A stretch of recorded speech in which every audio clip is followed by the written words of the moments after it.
A role model he's not. Hey guys, Noah from WatchMojo here, and today we're counting down our picks for the top 10 times Jerry was the worst. Beth, it's me, your husband. I'm here to save you. Or my name isn't Jerry Smith. Aha! Yes, Jerry Smith. Aha! Okay, fair enough. For this list, we're looking at Jerry Smith's finest moments of incompetence, cowardice, and all-around awfulness on Rick and Morty. So get ready to dislike him way more than you already do. If that's even possible.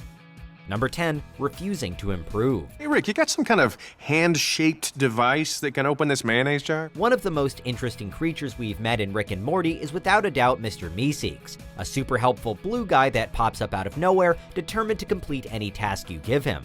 The problem is that some people are beyond help, like Jerry. Mr. Meeseeks, I would like to take 2 strokes off my golf game. Ooh, yeah!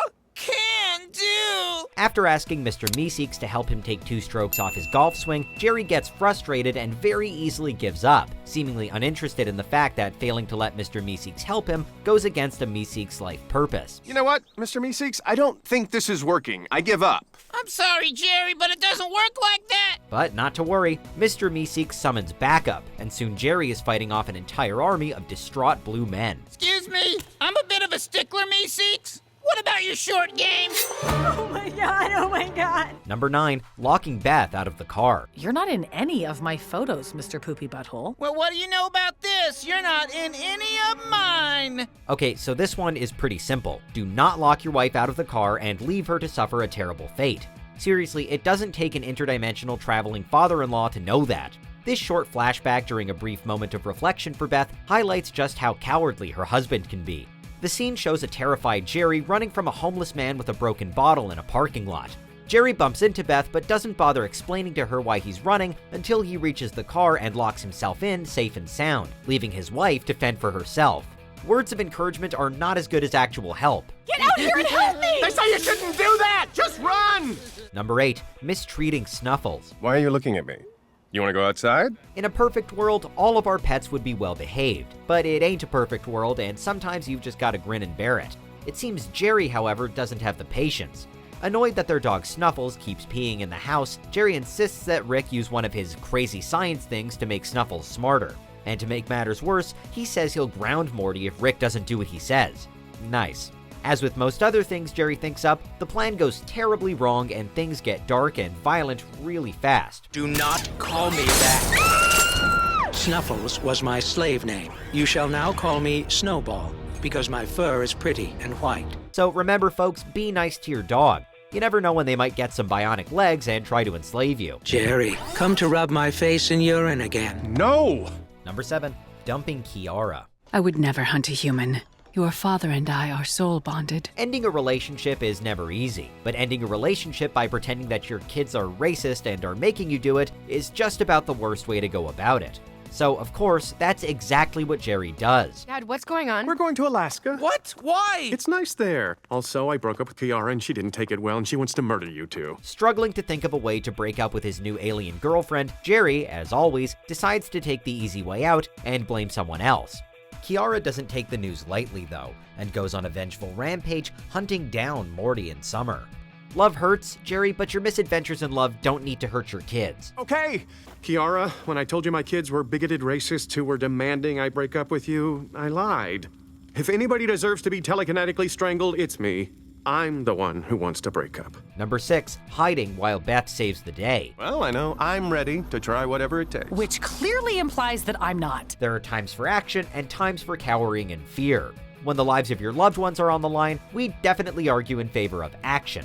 But that ain't Jerry's style. Beth, you'll want to see this. What is it? It's a small hinged panel with a tiny amount of space behind it. If you can find one too, we should be safe for hours, maybe days.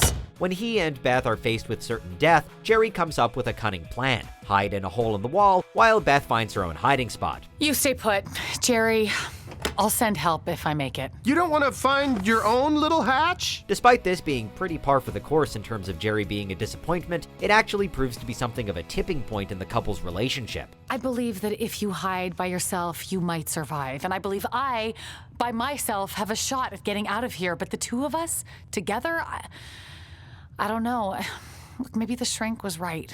Jerry does eventually jump out of his hidey hole and try to rescue Beth, only to be chased off by a worm. Oh God, oh God, oh God! Number 5, bowing to Galactic Federation Rule. With Rick in prison, Earth gets colonized by aliens, forcing its inhabitants to live under a totalitarian regime. Someone needed to step up to the plate and save the day, but that someone was not Jerry. Are you okay? Look, I'm not proud to share this, but the truth is I just kept crawling and it kept working. In fact, when Summer and Morty set out to free Rick and fix things, Jerry argues that their new subservient way of life ain't all that bad. He actually embraces his new position under the heel of extraterrestrials. At least it means him actually having a job. I tell you, the Galactic Federation taking over Earth, best thing that's ever happened to this family. I just got my 6th promotion this week and I still don't know what I do. Not only that, when Rick comes back and saves the day, Jerry doesn't thank him. He just blames Rick for everything and then gives Beth an ultimatum. It's either him or Rick. No, no, no. Foot down time. No, you're right. Where's the vodka? Beth, it's him or me. That's a toughie. Number 4, insisting that Pluto is a planet. Earth scientist Jerry Smith, who's making headlines with his bold announcement that is, what, Jerry? Pluto is a planet. How about I that? love it. For the record, Pluto is not a planet. Its status was changed in 2006. That's not enough for Jerry, though. Pluto's a planet. Pluto's a f***ing planet, bitch!